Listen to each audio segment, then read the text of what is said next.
All right, fellas, around here, we're always talking about how you have to get better every year so you can stay younger and stay a sexual performance athlete. And part of getting better is getting more information. And that's what we're going to get today, talking about the latest science behind ashwagandha and the goodness therein. Also, we're going to talk about the dark side and some other things that you need to look out for. And hey, this is Brian, aka Uncle B, and for the last 25 years I've been the men's performance coach with GoodWood, the all-natural liquid aphrodisiac. Make sure you get you some. And today, as always, we're talking about getting your sexual performance game up. And specifically, we're gonna talk about how ashwagandha helps with stress, anxiety, cortisol, and then we're gonna take a look at how it affects your sex life when you tie all this stuff in together. We're gonna get into the routines that you should have when taking it and, some of the precautions you need to worry about. Also, I'll give you my recommendations on the ashwagandha that you should take and what I do as far as dosage. And as always, if you like what you hear, go ahead, hit that like button, that subscribe button, and notification bell so we can get some more of this information to you.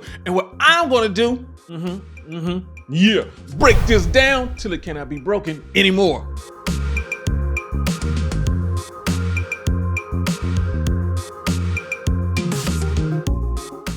Let's go ahead and hop into that stress and that anxiety. So NIH went and did an analysis of 29 different studies just to see, what does happen when you're taking ashwagandha. And what they found is that basically it has a large effect on your anxiety and your stress. So of course, you need some more studies. So they did another study. This time they went all in, double-blind, placebo, controlled, et cetera, all the good stuff. And this time what they found is that they had a significant drop in stress and in cortisol in the entire group, except for the placebo group, of course.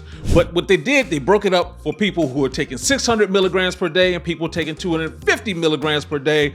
And what was that difference? Well, the 250 milligrams per day, people still saw that drop in stress levels and cortisol. But when you took it up to 600 milligrams per day, well, you got better sleep. And also you were able to deal more with that anxiety.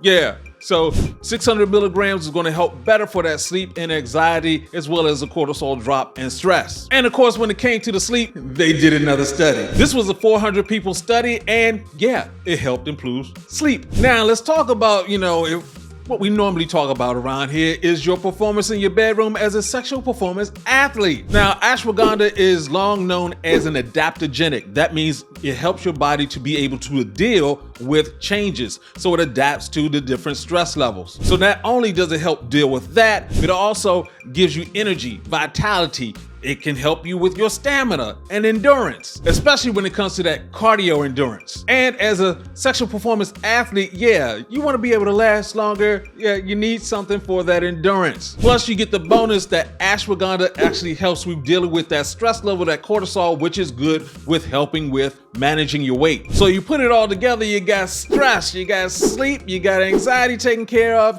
you got better sexual performance. This is going to help you become that better sexual performance athlete. Now, I just said all that. Do we have studies? Yes, we have studies. In a 2015 study, they took ashwagandha, gave it to people who were healthy adult athletes, and they did the normal breakup. They took 50 people and they were like, okay, you guys are placebo, you guys go ahead and take the ashwagandha. They did this for 8 weeks, and guess what? The ashwagandha group showed an increase in the VO2 max, which is how you breathe, the level of breath that you can get out. Is a great marker for cardio fitness. And just as important, it showed an improvement in recovery. Now, that was just for the cardio side. Of course, they did another study for the resistance side, the weight resistance side. The folks that took the ashwagandha, increase in muscle mass, less damage to the muscle, and a greater decrease in body fat percentage.